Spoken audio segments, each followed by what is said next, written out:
Hello. Welcome to Horror Shorts TV.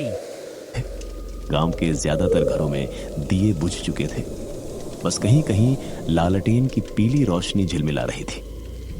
ठंडी हवा खेतों के बीच से गुजरते हुए अजीब सन्नाटा फैला रही थी। दूर कहीं कुत्तों के भौंकने की आवाजें माहौल को और डरावना बना रही थी। रामकिशोर अपने पुराने मिट्टी के घर के बाहर चारपाई पर बैठा था। घर में उसकी पत्नी शांति और 10 साल का बेटा पप्पू सो चुके थे। वह बीड़ी पीते हुए आसमान की ओर देख रहा था। काले बादलों के बीच कभी कभी बिजली चमक उठती और कुछ पल के लिए सब कुछ रोशन हो जाता। उसी वक्त उसने देखा गली के मोड़ से एक आदमी उसकी ओर आता दिखा। लंबा दुबला पतला, सिर पर अजीब सी टोपी और हाथ पर थैला लटकाए हुए। उसके कदम धीमे मगर भारी थे। रामकिशोर ने आंखें मिचमिचाई। इतनी रात में कौन आ रहा है? जब वो आदमी पास पहुंचा तो बोला, भाई साहब, रात हो गई है, कहीं ठहरने की जगह मिल जाएगी क्या? रामकिशोर ने हाथ सेकते हुए कहा, अरे यहाँ तो सब सो चुके हैं। सराय तो गांव से 2 कोस दूर है, पर चाहो तो आज की रात यहीं ठहर जाओ। अजनबी ने हल्की मुस्कान दी। धन्यवाद, बस एक रात की बात है। रामकिशोर ने उसे भीतर बुला लिया। मिट्टी के आंगन में लालटेन टिमटिमा रही थी। शांति जाग गई और बोली, कौन है जी इतनी रात को? कोई मुसाफिर है, रात यहीं रुक जाएगा। शांति ने अनमने ढंग से सिर हिलाया। ठीक है, पर भगवान जाने आजकल कौन कैसा निकल पड़ता है। अजनबी चुपचाप बैठ गया। उसके चेहरे पर एक अजीब शांति थी, लेकिन उसकी आंखें बहुत गहरी और ठंडी लग रही थीं, जैसे उनमें कोई राज छुपा हो। रामकिशोर ने पूछा, कहाँ जा रहे हो भाई?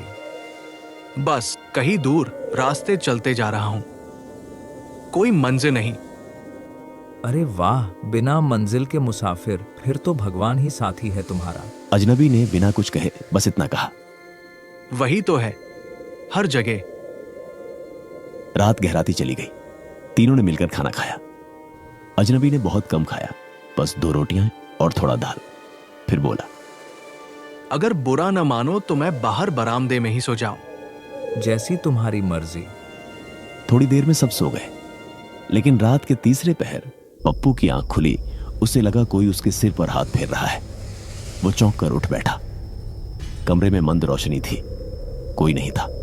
उसने माँ बाप को देखा, दोनों सो रहे थे। उसने बाहर झांक कर देखा, अजनबी चारपाई पर लेटा था, पर उसकी आंखें खुली थीं। वो सीधा छत की ओर देख रहा था, बिल्कुल बिना पलक झपकाए। पप्पू डर गया। उसने सिर चादर में छुपा लिया। सुबह जब सब उठे तो अजनबी कहीं नहीं था।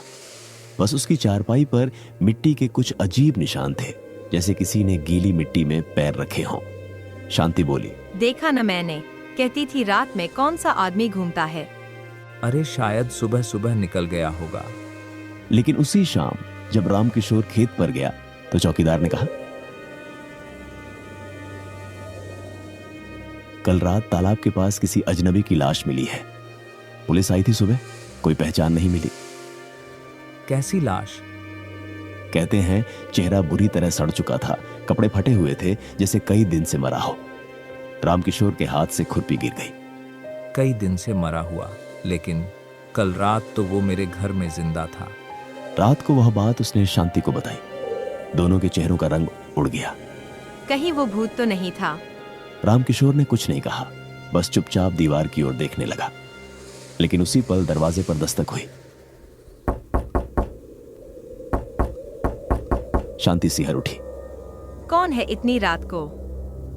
उसने कांपते स्वर में पूछा। बाहर से वही धीमी आवाज आई, भाई साहब, मैं फिर आ गया हूं, एक रात और ठहर जाओ। रामकिशोर का शरीर ठंडा पड़ गया। उसने दरवाजे की दरार से झांका। बाहर वही आदमी खड़ा था, लेकिन अब उसके चेहरे पर मिट्टी लगी थी और आंखें पूरी तरह लाल थीं। वो बोला, कल रात बहुत अच्छा रहा, आपने बहुत अच्छा स्वागत किया। रामकिशोर का दिल जोर जोर से धड़कने लगा। भगवान का नाम लो, दरवाजा मत खोलो। पर तभी दरवाजा अपने आप खुल गया। अंदर कोई हवा नहीं चली थी, फिर भी कुंडी हिली और फटाक से खुल गई। अजनबी धीरे धीरे अंदर आया। उसके पैरों से गीली मिट्टी टपक रही थी, जैसे वो दलदल से होकर आया हो। मुझे फिर वही जगह चाहिए, उसने कहा और बरामदे की ओर बढ़ गया। रामकिशोर बोल भी नहीं पाया, बस स्तब्ध खड़ा देखता रहा। अजनबी चारपाई पर लेट गया और आंखें बंद कर ली। सुबह जब सूरज निकला, चारपाई खाली थी, बस उस पर मिट्टी की मोटी परत और एक पुराना लोहे का सिक्का पड़ा था।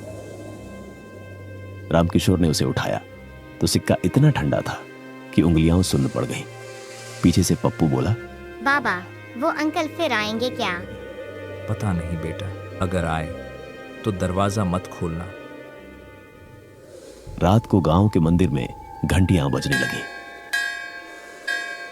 पुजारी चिल्ला रहा था, तालाब के पास मत जाओ, वहां किसी की आत्मा भटक रही है।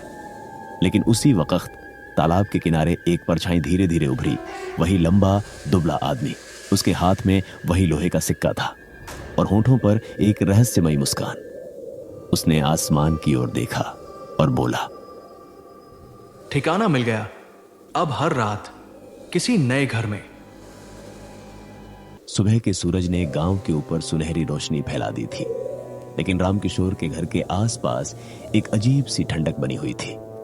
हवा चलती तो जैसे कानों में फुसफुसाहट सुनाई देती। मुझे फिर वही जगह चाहिए। शांति चूल्हे पर रोटियां सेक रही थी, पर उसके हाथ कांप रहे थे। पप्पू खिड़की से बाहर झांक रहा था और हर परछाई को देखकर सहम जाता। रात की वह घटना, दरवाजा अपने आप खुल जाना, अजनबी का फिर लौट आना, सब कुछ जैसे किसी बुरे सपने की तरह दिमाग में घूम रहा था। रामकिशोर खेत पर जाने की तैयारी कर रहा था, पर उसके पांव बार बार ठिठक जाते। कहीं वो फिर ना आ जाए। अब दिन निकल आया है। रामकिशोर ने खुद को दिलासा दिया, दिन में भूत नहीं आते। लेकिन उसे खुद अपने शब्दों पर भरोसा नहीं था। गांव में उस दिन अजीब माहौल था। तालाब के किनारे जहां उस अजनबी की लाश मिली थी, वहां अब लोगों की भीड़ लगी थी। पुलिस ने जगह घेर रखी थी, पर जैसे ही लोग पास जाते, ठंडी हवा का झोंका उन्हें पीछे धकेल देता।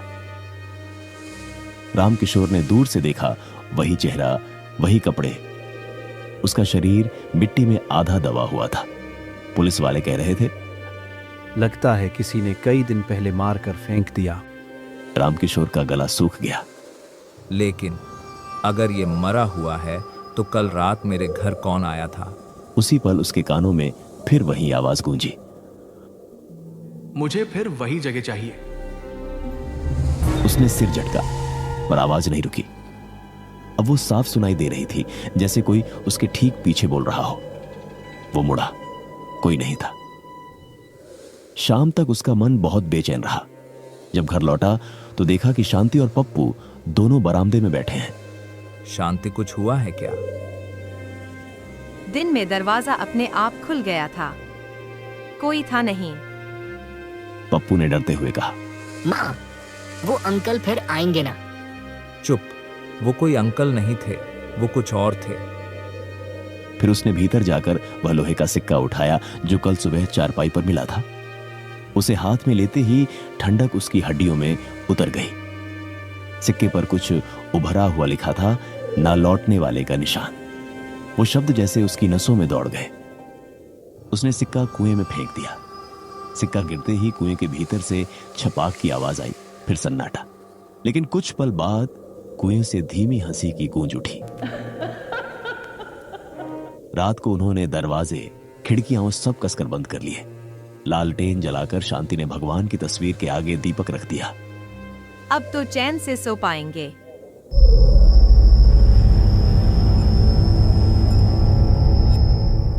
पर आधी रात को दीपक अपने आप बुझ गया। सारे कमरे में अंधेरा छा गया। रामकिशोर को नींद नहीं आ रही थी। अचानक उसे लगा कोई आंगन में चल रहा है। उसने खिड़की से झांका। बरामदे की चारपाई पर वही अजनबी बैठा था, सिर झुका हुआ, हाथ में वही सिक्का जो उसने कुएं में फेंका था। तू फिर आ गया। अजनबी ने धीरे से सिर उठाया। उसकी आंखें अब बिल्कुल काली थीं और होठों से मिट्टी झर रही थी। तुमने मेरी चीज फेंक दी। वो तुम्हारा सिक्का। मेरा निशान था। जहां वो रहता है वहां मैं भी रहता हूं। अजनबी बोला और उसकी आवाज मानो चारों ओर गूंजने लगी। शांति दौड़कर कमरे से निकली, हाथ में तुलसी की माला लिए। भगवान का नाम लो, दूर हटो। उसने चिल्लाकर कहा। अजनबी ने उस पर नजर डाली। उसके चेहरे पर अब एक डरावनी मुस्कान थी। तुम्हारे भगवान यहां नहीं आते। और वो धीरे धीरे धुएं में बदल गया। अगली सुबह गांव वाले इकट्ठा हुए। रामकिशोर ने सारी बात बताई, पर किसी ने विश्वास नहीं किया। भूत वूत कुछ नहीं होते, तुम लोगों को वहम हुआ है। पंडित हरिप्रसाद ने कहा, नहीं बेटा, यह जगह अब अपवित्र हो चुकी है। जिस आत्मा को शांति नहीं मिली वो बार बार लौटती है। तो क्या करें बाबा? आज रात मैं पूजा करूंगा। उस आत्मा को बांधने की कोशिश करेंगे। रात को गांव के 4 आदमी आए, मंदिर से घंटियां, मंत्र और धूप की खुशबू लेकर। घर के आंगन में वे सब जमा हुए। पंडित ने कहा, किसी भी हालत में लालटेन मत बुझने देना। अगर बुझ गई तो सब खत्म। पूजा शुरू हुई। मंत्रों की आवाज गूंजने लगी, लेकिन तभी हवा चलने लगी, तेज फिर और तेज। लालटेन झिलमिलाई। शांति ने उसे बचाने की कोशिश की, पर अचानक लौ बुझ गई। सब अंधेरा। पंडित चिल्लाया, दिया जलाओ जल्दी। तभी चारपाई अपने आप हिलने लगी। बर्तन गिर पड़े दीवारों पर जैसे कोई खरोंच रहा हो। पप्पू चिल्लाया, बाबा वो आ गया, वो आ गया। अंधेरे में किसी की परछाई धीरे धीरे उभरी। वही अजनबी। अब उसका शरीर पूरा डरावना दिख रहा, मगर उसकी आंखें लाल अंगारों जैसी जल रही थी। मुझे जगह चाहिए। तुमने मेरी आत्मा को बांधने की कोशिश क्यों की? पंडित ने मंत्र पढ़ना शुरू किया। ओम नमो भगवते, ओम नमो भगवते। अजनबी ने गुर्राते हुए पंडित की ओर देखा और जमीन से उठती हवा ने सारे फूल, दिए और राख हवा में उड़ा दिए।